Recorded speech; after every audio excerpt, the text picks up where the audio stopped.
All right, joining me now with reaction. It's funny, but it's sad. Kentucky Senator Rand Paul. No, really. I mean, the woman was very nice, by the way. She was being very honest. And nobody likes it. And all they're doing in the calls is sending you back to the website that's not working. You can't make this up, Senator.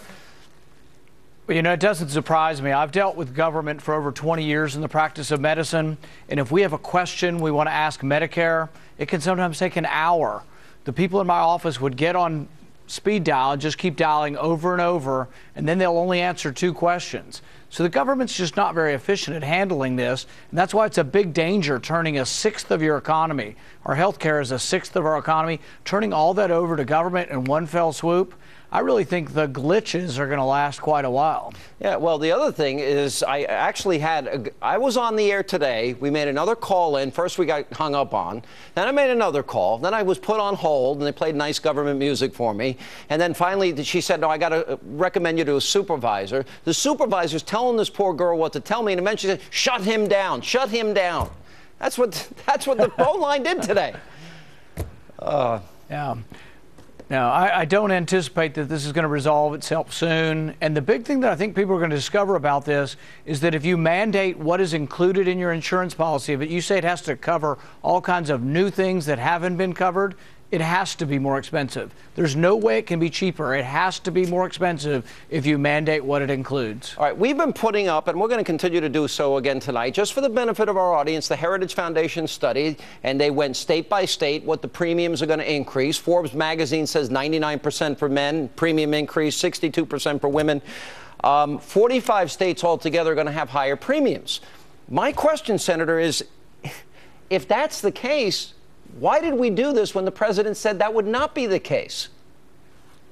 Well, see, I think you've always had 2 competing problems in healthcare. One is access, people didn't have insurance, and the other is cost.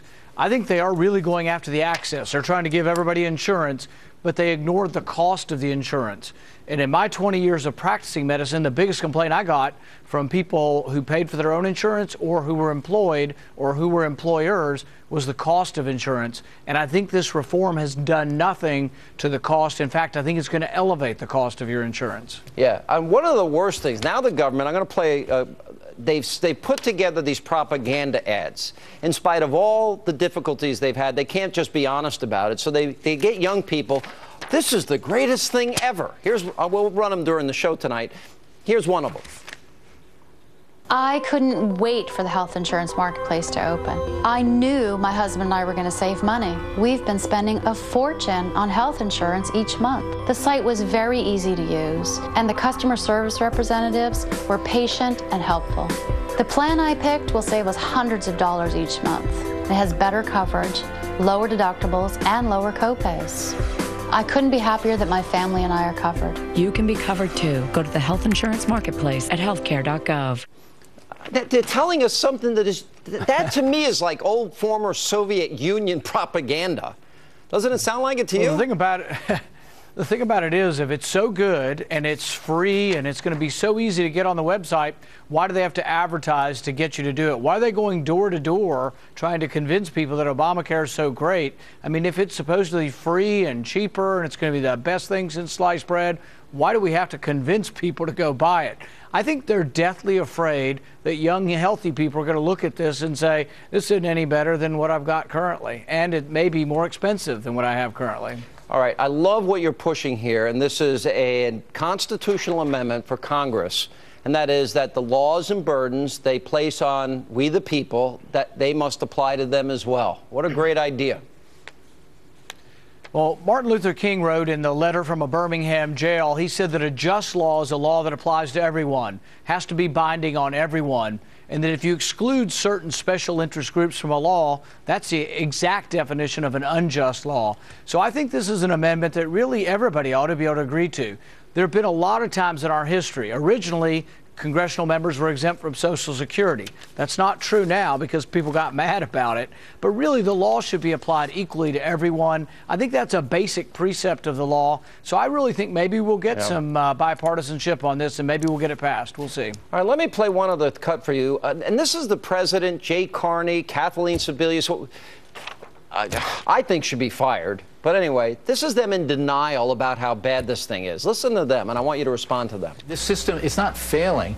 Hundreds of thousands of Americans are submitting their applications successfly to get into the system and enroll in Obamacare. All this person has to do is fill in their name, and the computer's like, what are you doing to me? You know, why is it so hard? It's better today than it was yesterday, and it will keep getting better. And all told, more than 500,000 consumers across the country have successfully submitted applications through federal and state marketplaces. While the website will ultimately be the easiest way to buy insurance through the marketplace, it isn't the only way.